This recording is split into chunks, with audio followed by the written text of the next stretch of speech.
السلام علیکم ورحمۃ اللہ وبرکاتہ۔ اعوذ باللہ من الشیطان الرجیم، بسم اللہ الرحمن الرحیم۔ حرمت علیکم المیتۃ والدم ولحم الخنزیر وما أهل لغیر اللہ بہ والمنخنقۃ والموقوذۃ والمتردية والنطيحة وما أكل السبع إلا ما ذكيتم وما ذبح على النصب وأن تستقسموا بالأزلام ذلكم فسق اليوم يئس الذين كفروا من دينكم فلا تخشوهم واخشون اليوم أكملت لكم دينكم وأتممت عليكم نعمتي ورضيت لكم الإسلام دينا فمن اضطر فی مخمصۃ غیر متجانف لإثم فإن اللہ غفور رحیم۔ محترم سامعین کرام، سورۃ النساء، سورۃ المائدہ سورہ نمبر 5 اور اسی سورت سے ابھی آیت نمبر 3 تلاوت کی گئی۔ سامعین کرام، اس آیت کریمہ میں ان چیزوں کے بارے میں بتلایا گیا ہے، ان جانوروں کے بارے میں بتلایا گیا ہے جو انسان کے لیے حرام ہے، یعنی وہ انسان استعمال نہیں کر سکتا ہے۔ جیسا کہ اس سے پہلے اسی صورت میں سورۃ المائدہ سورہ نمبر 5 میں اس کی جو پہلی آیت کریمہ ہے، اس میں اللہ تبارک و تعالیٰ نے ایمان والوں کو مخاطب کرتے ہوئے کہا احلت لکم بہیمۃ الانعام۔ اللہ تبارک و تعالیٰ نے تمہارے لیے بہیمۃ الانعام کو حلال قرار دیا ہے، اور بہیمۃ الانعام کی تفسیر میں نے وہاں پر بتلائی آپ کے سامنے۔ اور اس کے بعد اللہ تبارک و تعالیٰ نے فرمایا الا ما یتلی علیکم، ہاں وہ جانور جو حرام ہے اس کے بارے میں آگے بیان کیا جائے گا۔ تو انہی چیزوں کے بارے میں اللہ تبارک و تعالیٰ آگے بیان فرما رہے ہیں۔ اللہ تبارک و تعالیٰ نے فرمایا حرمت علیکم المیتہ، یعنی وہ چیزیں جو تمہارے لیے حرام قرار دی گئی ہیں، فرمایا کہ تمہارے اوپر مردار کو حرام قرار دیا گیا ہے، یعنی ایسا حلال جانور جس کو ذبح کیا جائے تو وہ کھانے کے لیے حلال ہوگا، لیکن وہ حرام کب ہوگا؟ جب وہ مرا ہوا ہو، یعنی خود سے مر جائے، اس کو ذبح نہ کیا جائے، یا بغیر شکار کے بھی اگر مر جاتا ہے، یعنی ذبح بھی نہیں کیا گیا ہو، شکار بھی نہیں کیا گیا ہو، اور وہ خود سے مر گیا، تو اس کو کہتے ہیں مردار۔ تو ایسا جانور تمہارے لیے حلال نہیں ہے، اس کو نہیں کھا سکتے ہو۔ جانور رکھا ہوا تھا، اپنے آپ مر گیا۔ تو اللہ تبارک و تعالیٰ نے فرمایا کہ یہاں پر تمہارے لیے مردار کو حرام قرار دیا گیا ہے، والدم، اور خون کو بھی حرام قرار دیا گیا ہے۔ خون کا مطلب یہ ہے کہ جب آدمی ذبح کرتا ہے اور رگ سے جو خون نکلتا ہے، جس کو قرآن کریم میں دوسری جگہ پر دم مسفوح کہا گیا ہے، بہتا ہوا خون، تو وہ جو خون نکلتا ہے رگوں سے وہ بھی حرام ہے۔ البتہ اگر گوشت کے اندر کہیں پر خون لگا ہوا ہے تو وہ حرام نہیں ہے۔ اور نبی صلی اللہ علیہ وسلم کی صحیح حدیث سے ثابت ہے کہ آپ صلی اللہ علیہ وسلم نے 2 مردوں کو حلال قرار دیا ہے۔ ایک مچھلی، چاہے وہ مرا ہوا ہو چاہے وہ زندہ ہو، ذبح نہیں بھی کریں گے تو وہ اگر مر گیا تو وہ حلال ہے۔ اسی طرح سے ٹڈی وہ بھی حلال ہے، وہ اگر مر جائے تو بھی اس کو کھانا جائز ہے۔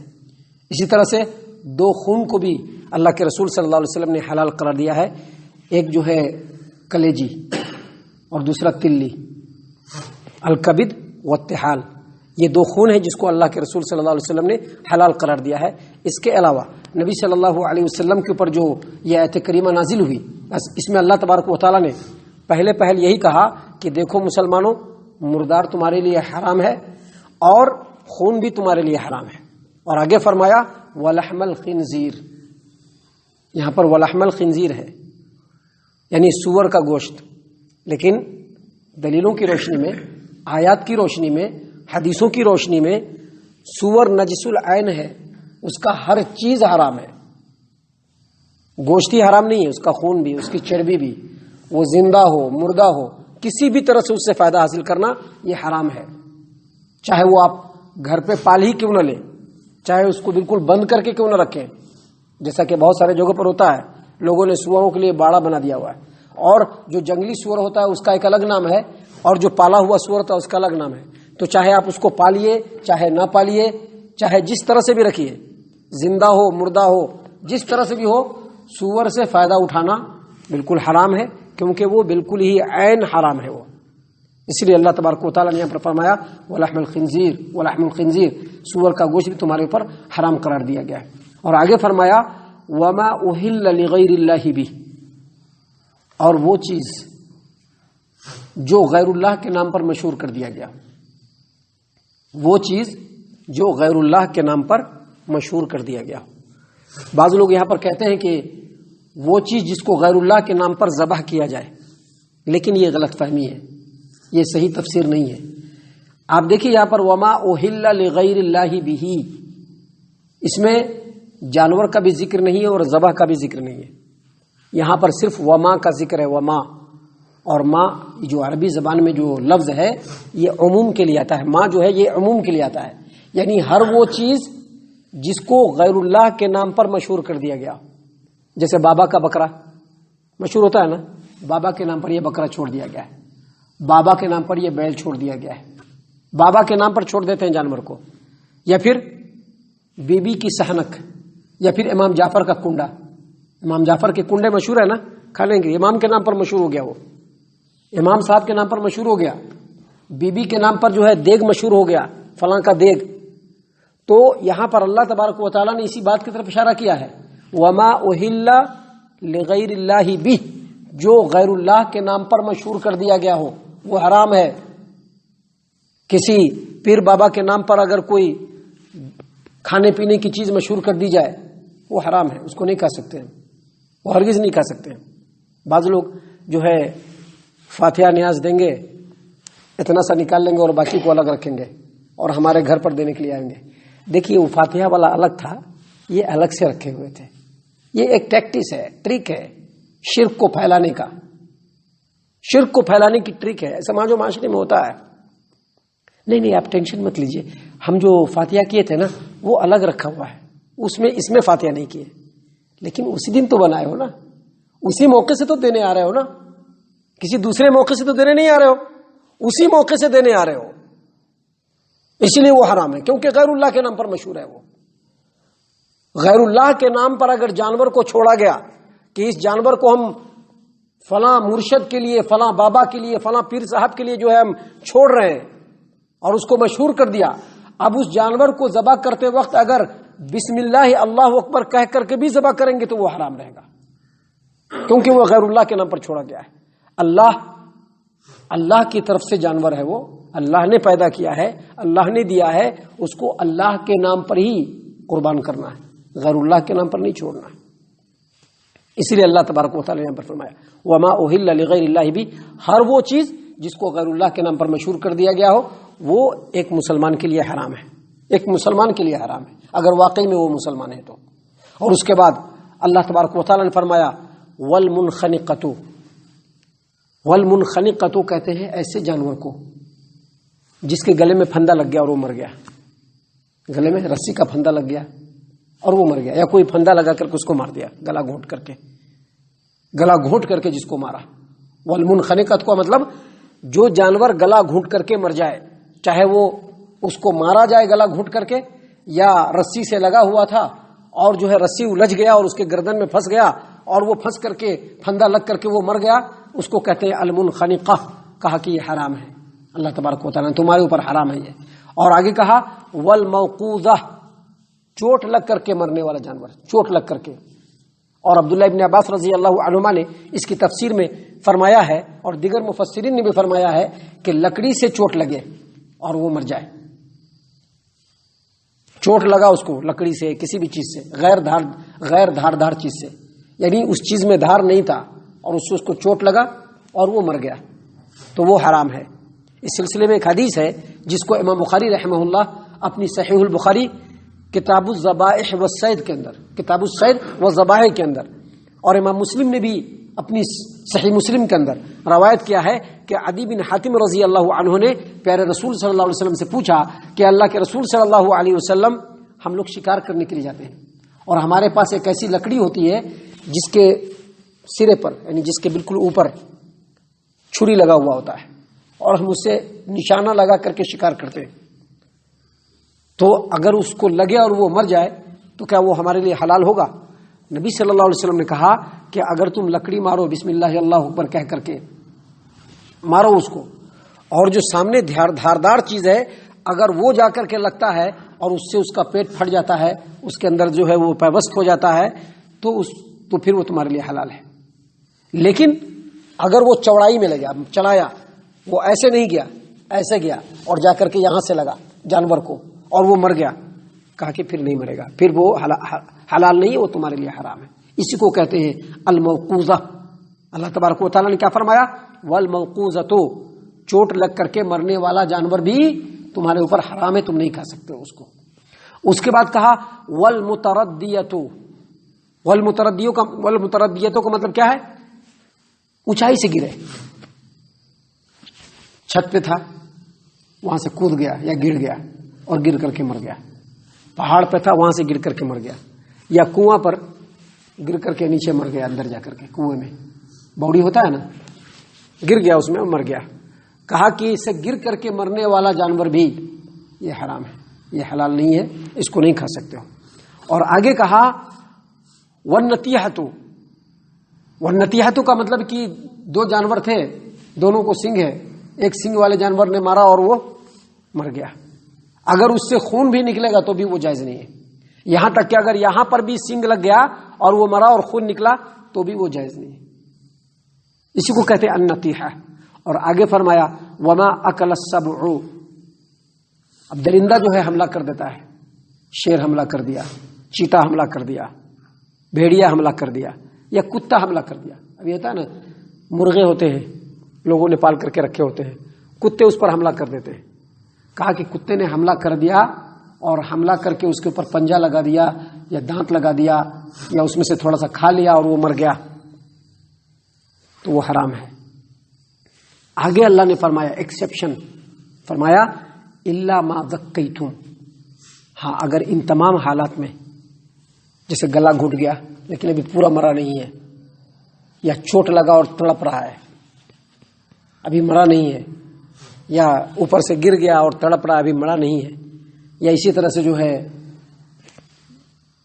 جانور نے اس کو سینگ مار دیا، کسی جانور نے اس کو دھکا مار دیا، گر گیا، چھٹپٹا رہا ہے، مرا نہیں ہے ابھی، یا کتے نے یا کسی بھی درندے نے اس کو حملہ کر دیا ہے، اس پر پنجہ مار دیا ہے، اس کو منہ لگا کر کے بھنبوڑ لیا ہے اور ابھی وہ مرا نہیں ہے، ابھی اس میں زندگی کی رمق باقی ہے، ہاتھ پیر پھینک رہا ہے، چھٹپٹا رہا ہے، اور مرنے سے پہلے اگر اس کو ذبح کر دیا، الا ما ذکیتم کا یہ مطلب ہے کہ مرنے سے پہلے اگر اس کو ذبح کر دیا، جیسے ذبح کرتے شہرک کٹ جانا چاہیے، خون پورا نکل جانا چاہیے، نرخرا کٹ جانا چاہیے، خون پورا نکل جانا چاہیے، الا ما ذکیتم کا یہ مطلب ہے الا ما ذکیتم، اگر تم نے اس کو مرنے سے پہلے ذبح کر لیا تو پھر تمہارے لیے حلال ہے۔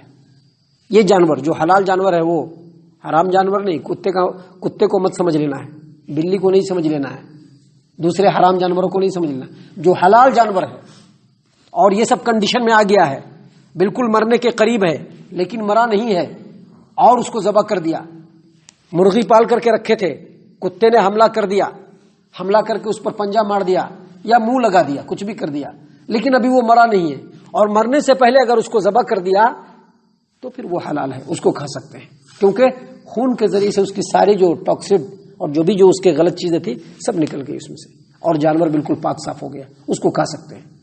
یہ الا ما ذکیتم کا یہ مطلب ہے۔ اور اس کے بعد اللہ تبارک و تعالیٰ نے آگے مزید فرمایا وما ذبح علی النصب، وما ذبح علی النصب، نصب کہتے ہیں ہر زمانے میں جو مشرکین ہوتے ہیں اپنے شرک کرنے والے جگہوں کے اوپر پتھر ڈال دیتے ہیں۔ اب جیسے کہ بت ہے، دیول ہے، بت ہے نا، بت کے سامنے پتھر نصب کر دیا، کیوں نصب کر دیا؟ کہ وہاں پر جانور کو ذبح کریں گے، اس کو کہتے ہیں تھان یا آستانہ۔ کہا کہ اگر اس پر ذبح کیا گیا جانور ہے تو وہ بھی حرام ہے، اس کو بھی نہیں کھا سکتے۔ نبی صلی اللہ علیہ وسلم سے ایک صحابی نے پوچھا کہ اللہ کے رسول صلی اللہ علیہ وسلم، میں نے منت مانی ہے کہ میں فلاں مقام پر جا کر کے جانور ذبح کروں گا۔ کہا کہ کیا وہاں پر پہلے سے کوئی دھارمک استھل تھا کیا؟ کیا پہلے سے وہاں پر کوئی عرس لگتا تھا کیا؟ اگر لگتا تھا تو پھر وہاں پر ذبح نہیں کرنا ہے. وما ذبح علی النصب، تھان پر، آستانے پر، درگاہوں پر جہاں پر غیر اللہ جو مدفون ہوتے ہیں ان کی خوشنودی کے لیے جانور کو ذبح کیا جاتا ہے، اسی کو کہتے ہیں وما ذبح علی النصب. کہا کہ اگر ایسا جانور بھی ذبح کیا جائے تو وہ کھانا بھی حرام ہے. اور یہ سب مسلمانوں کے معاشرے میں بھی ہوتا ہے. اب یاد رکھیے گا، یہ نہیں کہ سب غیر قوموں کے اندر ہوتا ہے، نہیں، مسلمان بھی ایسا کرتے ہیں اور کر کے بڑا فخر محسوس کرتے ہیں اور سمجھتے ہیں کہ دنیا جہان کی مکتی کو پا لیا انہوں نے. اللہ نے اس کو حرام قرار دیا ہے، کہا کہ یہ حرام ہے. اور پھر آگے اللہ تبارک و تعالیٰ نے فرمایا وَأَن تَسْتَقْسِمُوا بِالْأَزْلَامِ، قرا کے ذریعے سے فال گیری کرنا یہ بھی حرام ہے. قرا کے ذریعے سے فال گیری کرنا یعنی وَأَن تَسْتَقْسِمُوا بِالْأَزْلَامِ، اس کا دو معنی بتلایا گیا ہے. اس کا دو معنی بتلایا گیا ہے. ایک یہ کہ تیر کے ذریعے سے تقسیم کرنا، اور دوسرا تیر کے ذریعے سے فال نکالنا. تیر کے ذریعے سے تقسیم کرنا کیا ہوا کرتا تھا کہ جوا ہوتا تھا، جوئے میں جانور کو ذبح کیا جاتا تھا. ایک جانور ہوتا تھا اس کو ذبح کرتے تھے. اب اس کے لیے تیر ہوتا تھا، اس تیر سے جس کے نام کا نکلتا تھا اس کو گوشت ملتا تھا، جس کے نام کا نہیں نکلتا تھا اس کو گوشت نہیں ملتا تھا. یعنی کچھ لوگوں کو گوشت ملتا تھا، کچھ لوگ گوشت سے محروم ہو جاتے تھے. اللہ نے کہا کہ یہ بھی حرام ہے. یا نہیں تو اس کا دوسرا حساب کتاب کیا ہوتا تھا کہ کوئی کام کرنا ہے تو اس کے لیے تیر مقرر ہوتے تھے. 3 طرح کے تیر ہوتے تھے. ایک تیر پر لکھا ہوتا تھا افعل، دوسرے تیر پر ہوتا تھا لا تفعل، اور تیسرے تیر پر کچھ بھی نہیں ہوتا. قسمت معلوم کرنا، تیر کے ذریعے سے قسمت معلوم کرنا. اگر افعل آ گیا تو کام کرتے تھے، لا تفعل آ گیا تو کام نہیں کرتے تھے، اور اگر ایسا ہی خالی والا تیر آتا تھا تو پھر سے فال نکالتے تھے. اللہ نے کہا کہ یہ بھی حرام ہے، یہ کام بھی نہیں کرنا ہے.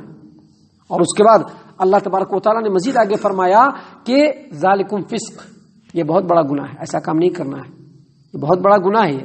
اور پھر آگے فرمایا اللہ تبارک و تعالیٰ نے الیوم یئس الذین کفروا من دینکم، یہ جو آیت کریمہ ہے یہ آخری میں نازل ہوئی ہے، سب سے آخر میں نازل ہوئی ہے یہ آیت کریمہ. ابھی ہم نے بتلایا تھا اس سورت کے آغاز میں کہ یہ سورہ جو ہے اللہ کے رسول صلی اللہ علیہ وسلم کی زندگی کے سب سے اخیر میں نازل ہوئی. اور ام المومنین عائشہ رضی اللہ عنہا نے کہا کہ جو اس میں حلال پاؤ اس کو حلال سمجھو، جو اس میں حرام پاؤ اس کو حرام سمجھو. اور ابھی جو آیت کریمہ کا ٹکڑا آپ کے سامنے پڑھا جائے گا یہ حجۃ الوداع کے موقع سے نازل ہوئی تھی. اللہ تبارک و تعالیٰ نے فرمایا کہ الیوم یئس الذین کفروا من دینکم، مسلمانوں آج کے ڈیٹ میں کفار و مشرکین تمہارے دین کے تعلق سے بالکل مایوس ہو گئے کہ اب مسلمان توحید کو پکڑ چکے ہیں، اب توحید سے شرک پر آنے والے نہیں ہیں. فلا تخشوہم، لہذا کفار و مشرکین سے مت ڈرنا، وخشونی، صرف مجھ سے ڈرنا.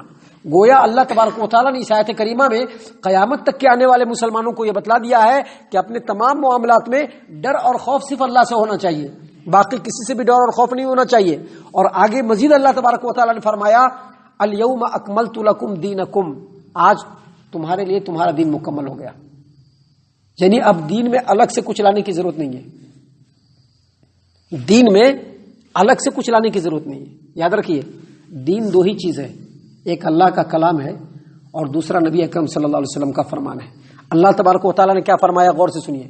اللہ تبارک و تعالیٰ نے فرمایا الیوم اکملت لکم دینکم، آج تمہارے لیے تمہارا دین مکمل کر دیا گیا ہے.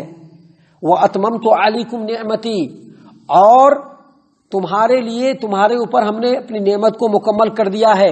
ورضیت لکم الاسلام دینا، اور تمہارے لیے دین اسلام کو پسند کر لیا ہے. مطلب کیا ہے، دین اسلام جو ہے وہ مکمل ہو چکا ہے. اب دین کو کمپلیٹ کرنے کے لیے الگ سے کسی کو آنے کی یا کچھ کرنے کی ضرورت نہیں ہے. دین نبی صلی اللہ علیہ وسلم کے زمانے میں ہی مکمل ہو گیا، کیونکہ یہ آیت کریمہ کس پر نازل ہوئی، نبی صلی اللہ علیہ وسلم پر نازل ہوئی. کسی امام پر نہیں نازل ہوئی، کسی پیر پر نازل نہیں ہوئی، کسی حافظ صاحب پر نازل نہیں ہوئی. یہ جو دین ہے محمد عربی صلی اللہ علیہ وسلم پر نازل ہوئی، اور آپ صلی اللہ علیہ وسلم کی زندگی میں ہی دین مکمل ہو گیا. اب یہ کہنا کہ نہیں فلاں فلاں امام جو ہے ان کی بات بھی دین مانی جائے گی کیونکہ انہی کی باتوں پر چلنا ہے، تو وہ دین نہیں مانا جائے گا. جو قرآن و حدیث سے میچ کرے گا، چاہے وہ کسی امام کی بات ہو، کسی حافظ صاحب کی بات ہو، جو بات قرآن و حدیث سے میچ کرے گا وہ دین ہوگا، اور جو بات قرآن و حدیث سے میچ نہیں کرے گا وہ دین نہیں ہوگا، وہ دین نہیں ہوگا. وہ کیونکہ دین نبی صلی اللہ علیہ وسلم کے زمانے میں مکمل ہو گیا، اور دین اسلام ہے، اور وہ دو چیزیں، ایک اللہ کا کلام ہے اور دوسرا نبی کا فرمان ہے۔